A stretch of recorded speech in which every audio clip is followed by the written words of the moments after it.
Has Samsung finally brought back the excitement that once made it the king of smartphone innovation?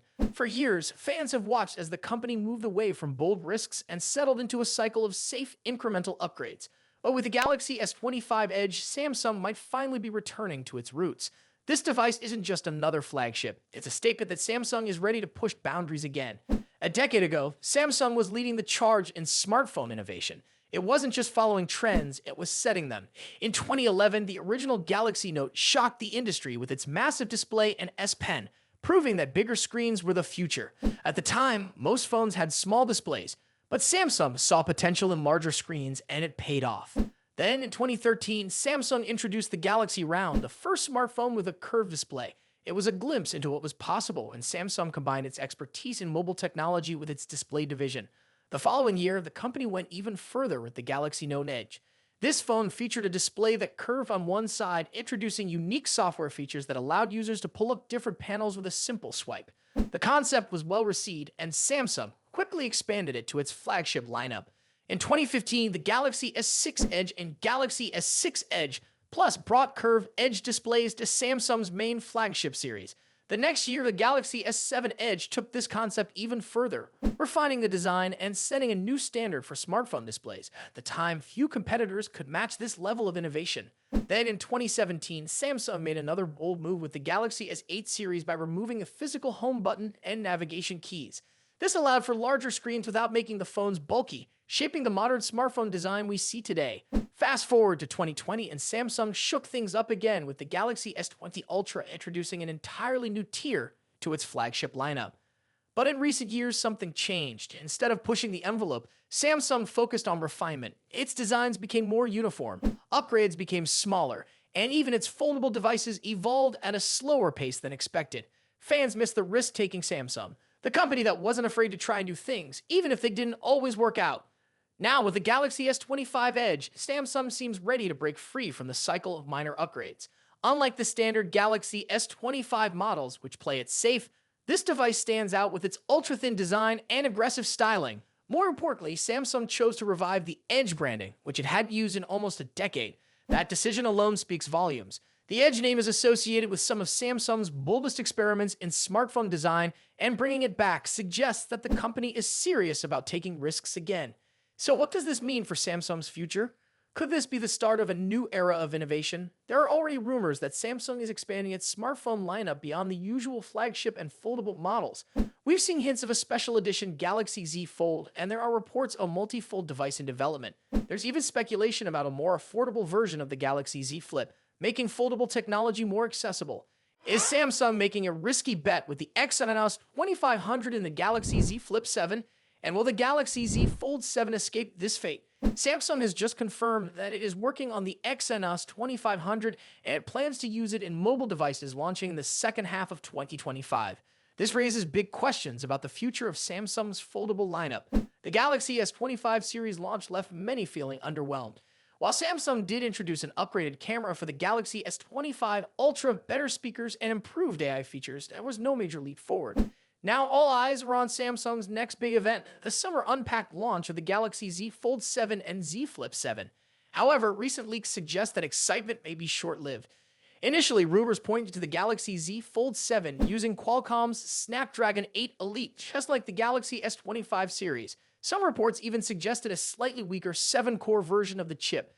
Many expected this to be the standard worldwide, but new information hints at a different strategy. Samsung's System LSI division recently mentioned that it is working on optimizing the Exynos 2500 and securing its place in upcoming mobile devices launching in the second half of the year. This aligns with earlier leaks that revealed the Galaxy Z Flip 7 would feature the Exynos 2500. However, the Galaxy Z Fold 7 was widely expected to stick with Qualcomm's chip. This raises the possibility of a regional split in processors, similar to what happened with the Galaxy S24 series.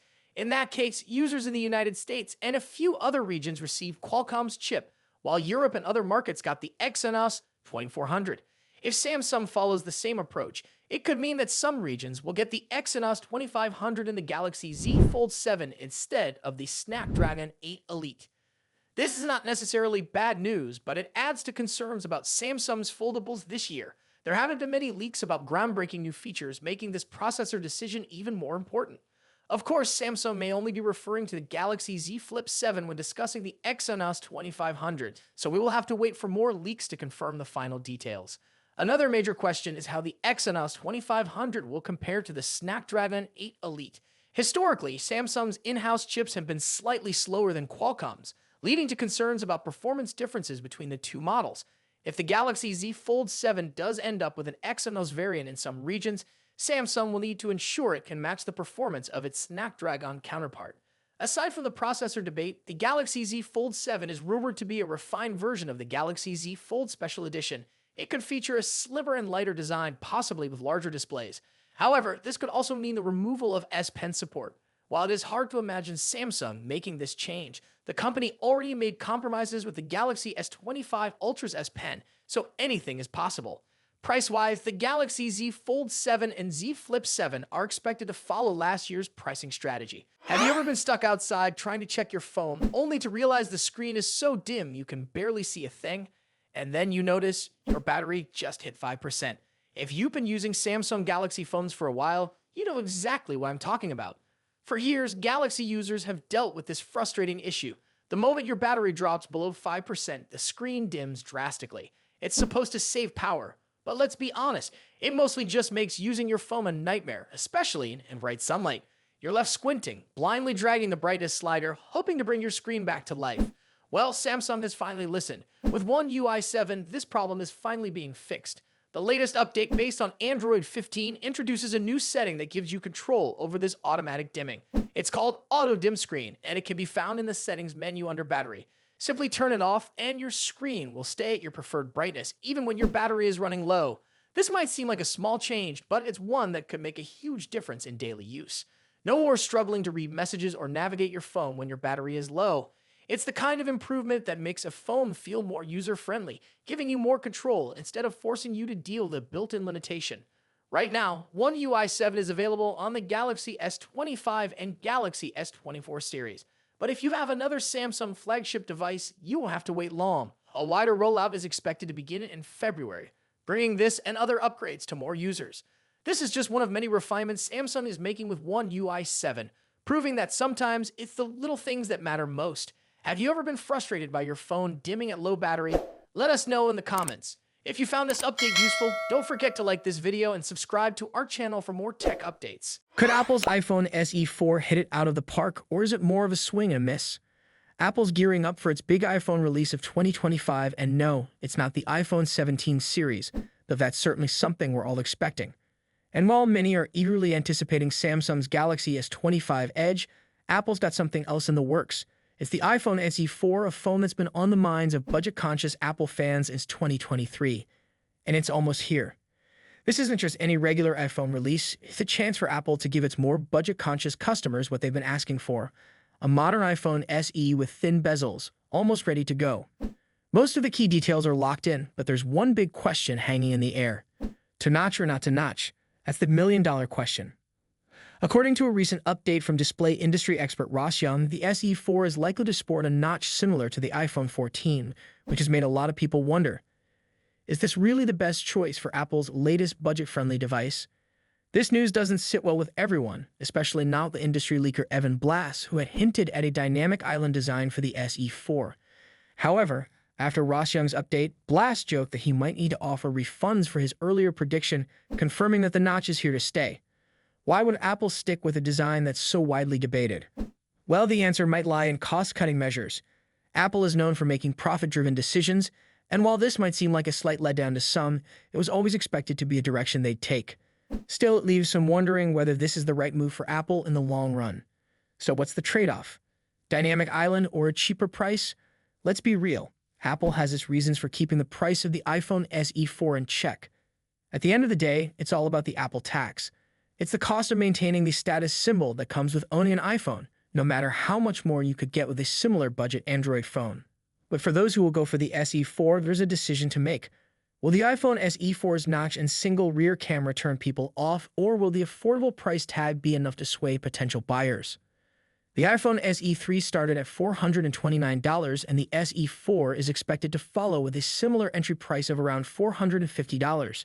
But imagine if Apple had gone all out and priced it at $500 with a dynamic island design and dual cameras. Now that would have set the tech world on fire.